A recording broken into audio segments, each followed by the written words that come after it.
Hi friends, action cutout Prabhas upcoming సినిమాలు ఎన్నున్నా సలార్ 2కు ఉన్న క్రేజ్ వేరు. ఎందుకంటే వింటేజ్ లుక్ తో ప్రభాస్ సలార్ లో దుమ్ము లేపారు. మరి సలార్ క్లైమాక్స్ లో ట్విస్ట్ ఇచ్చి సలార్ 2 మీద ఇంకా ఎక్స్పెక్టేషన్స్ పెంచేశారు ప్రశాంత్ నీల్. ఇప్పుడు సలార్ 2 కోసం ఫ్యాన్స్ వెయిటింగ్.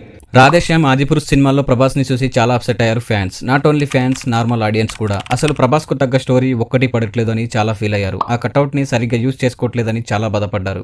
అప్పటికే ప్రశాంత్ నీల్ డైరెక్షన్ లో సలార్ సినిమా షూటింగ్ నడుస్తుంది. కేజీఎఫ్ చాప్టర్స్ తో ఆల్రెడీ ఆడియన్స్ ను ఫిదా చేశారు ప్రశాంత్ నీల్. హీరోకి ఎలివేషన్ ఇవ్వడంలో ప్రశాంత్ నీల్ తర్వాత ఎవరైనా అని ఫిక్స్ అయ్యారు అందరూ. ఆయన డైరెక్షన్ లో యాక్షన్ కటౌట్ ప్రభాస్ అన్న యాక్ట్ చేస్తున్నారంటే ఆ మూవీ ఎలా ఉంటుందో అసలు ఎక్స్పెక్ట్ కూడా చేయలేము. రిలీజ్ అవ్వక ముందే బ్లాక్ బస్టర్ అని ఫిక్స్ అయ్యారు ఫ్యాన్స్. అనుకున్నట్టుగానే సినిమా రిలీజ్ అయ్యి బ్లాక్ బస్టర్ కొట్టింది. సలార్ లో ప్రభాస్ గారు మాటలు తక్కువ, చేతలు ఎక్కువ. ఫైట్స్ అయితే వేరే లెవెల్. దోస్తు కోసం దునియాని ఎదిరించే తెగింపు. చాలా గ్యాప్ తర్వాత వింటేజ్ ప్రభాస్ ని చూసామని ఫ్యాన్స్ చాలా హ్యాపీ అయ్యారు. కానీ బీజిఎం డోస్ ఇంకొంచెం పెంచుంటే థియేటర్లు తగలబడిపోయేవి. సలాం, రాకీ భాయ్, తుఫాన్ లాంటి ఒక్క సాంగ్ అయినా సలార్ కి యాడ్ చేయాల్సిందని ఫ్యాన్స్ అంటున్నారు. ఇక Salaar main story line friendship sentiment తో సలార్ స్టోరీ నడుస్తుంది. వరద కోరుకున్నది ఇవ్వడానికి దేవా ఖాన్సార్ కి వస్తాడు. ఇది సలార్ సీజ్ ఫైర్ స్టోరీ. కానీ క్లైమాక్స్ లో అసలు ఆ కుర్చీలో కూర్చునే అర్హత దేవాది అనే సస్పెన్స్ తో సినిమా అయిపోతుంది. ఓకే, బాహుబలి అంత కాకపోయినా ఓ మోస్తారు సస్పెన్స్ తో సలార్ పార్ట్ 1 కంప్లీట్ అవుతుంది. మిగతా స్టోరీ పార్ట్ 2 సలార్ శౌర్యాంగ పర్వం. దేవా ఉండగా వరద కర్త ఎలా అవుతాడు? అసలు ఆ సీల్ ఏంటి? ప్లాస్టిక్ కత్తికే దేవా మదర్ అంతా ఎందుకు వణికిపోతుంది? అసలు దేవరత అనే పేరు వినగానే విలన్స్ వణుక్కుంటూ సుస్సు పోసుకుంటున్నారు ఎందుకు? ఇలాంటి ఎన్నో ప్రశ్నలకు సమాధానం సలార్ 2 తో ఇవ్వబోతున్నారు ప్రశాంత్ నీల్. అయితే సలార్ 2 సినిమా షూటింగ్ వచ్చే నెల అంటే ఏప్రిల్ 2024 నుంచి మొదలు కాబోతుందని బాబీ గారు, అదే సలార్ లో భార్వ క్యారెక్టర్ చేసిన నటుడు ఓ ఇంటర్వ్యూలో మాట్లాడుతూ చెప్పారు.